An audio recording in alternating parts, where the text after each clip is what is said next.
one of the things that I've learned over the years, and a lot of people I think have problems with this, you know, one of the things that we're always, we you know, well, we want to be good stewards of our money. We want to be tight.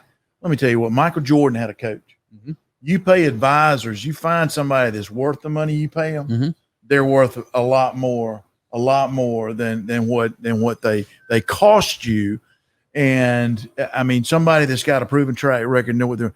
I have consultants that I use. I pay every month. You know, well, I don't want to pay a guy to do this. I don't want to pay. Well, I think we need to, you know, use good judgment when it comes to that.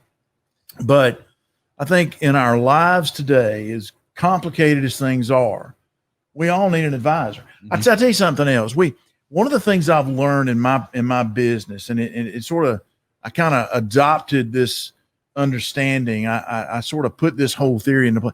You know, life is not a zero-sum game. Right. One of the things that I think we get caught up in, and I think it's human nature, we think, you know, for this guy to win, I have to lose. And I lose if this guy wins. Well, what some of us have figured out, and you talking about giving away information, helping other people, what we find is pretty soon, guess what? It's not a zero-sum game. It's not. You know, we can all win. I can benefit when you benefit.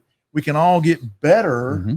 and all together move in the right direction. So it's not I think that whole mindset mm-hmm. is sometimes lost in people. And as a result, I think it holds them back from any reasonable form of success going forward, whereby they're so afraid that they're going to give somebody else $1 that they might not deserve, and they feel like they've been beaten out of it, mm-hmm. that they fail to realize that life is not a zero-sum game. So let me ask you a question to that point. So I don't want to sound woo-woo again. That's when people, you know, the prosperity name it, claim it type mentality. Yeah. But there is a real thing, a prosperity mentality. I feel strongly there's a prosperity mentality. Now, I agree. Okay, great. I'm glad. Yes, I agree. I didn't want to have to go into a debate with a financial advisor on financial. I agree 100% what you're saying. Okay, so you know, I seem to know some super successful people with a lot of wealth that aren't tight. They're liberal with their spending. Yeah, you got to stay close to it. He's going to make sure. He wants to make sure you sound good because you already look good coming in here out dressing. Well, I didn't expect to get on the podcast today. I was just coming to look at stuff. All right. So, but I know some super successful people that are not tight.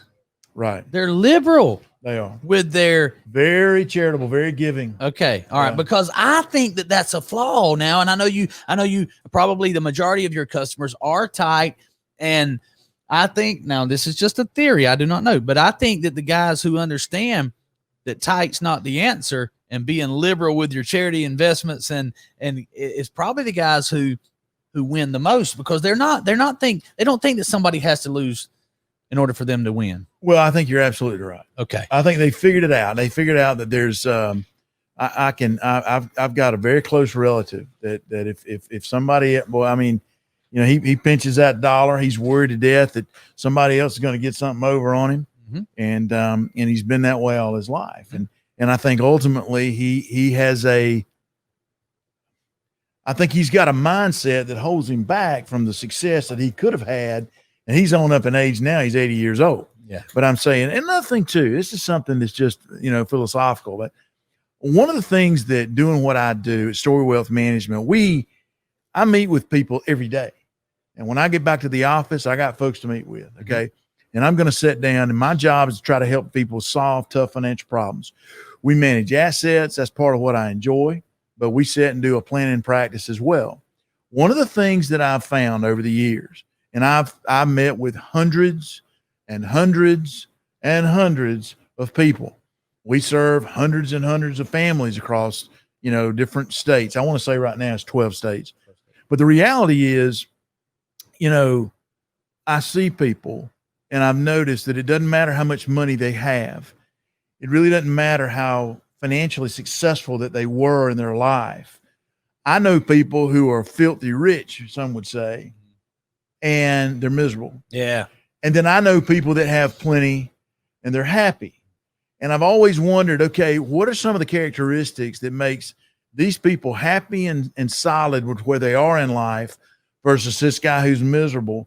And it's almost like the money that he's been able to save and put back and, sacrifice to put back, he's miserable. What is the difference? And I will submit to you that the happy people have a positive mindset toward charity, toward expansion, toward helping other people. And not only have they been successful, but they've got that spirit about them, so they're willing to share. And they know that the world is not a zero-sum game. We can all benefit and from making good decisions and helping one another. I accept that submission, and I will also say that I think it's about a scarcity mentality versus that. I agree. Versus that's a great way to put it. I was looking for that word, but that's it. It's a scarcity mentality. I know guys with millions and millions, with big incomes and the successful job, the high paying job, everything. Everything looks right, but they're scared to death they're going to lose $1. That's it. They don't even. I mean, I'm talking about people, and I'm no financial advisor, but. These type of guys, please don't get mad at me, but these type of guys that are hoarding gold and silver, you know what I'm saying? Because they're scared that the economy is going to crash. Not that I don't have gold and silver, I do too, but I'm just saying that scarcity mentality. I had a guy tell me when, it was when gold spiked up above 2,000 for the first time. I just called to check on him. I said, "You doing okay?" He said, "Man, I've been waiting on this for 15 years." I'm like, that's a terrible mindset. Though. Well, it really is. You're waiting, now, okay, the world's going to crash, but I have my gold, and my silver. And so there, and my storable food and all that, not that you should not be prepared for whatever. If you're a prepper, that's wonderful. I prep some too, but I don't have that mentality. I have the mentality that we're going to produce. That we're going to produce and we're going to add value for it. So, and I'm kind of skipping around here, but you're talking about mentality in zero-sum game. I just figured this out the other day, and you're more of an economist than me, but like how wealth is created, and there's basically can be infinite wealth. You take a house or you take a piece of property that has nothing on it, and you pay somebody, just say $100,000 to build a small house or structure on it.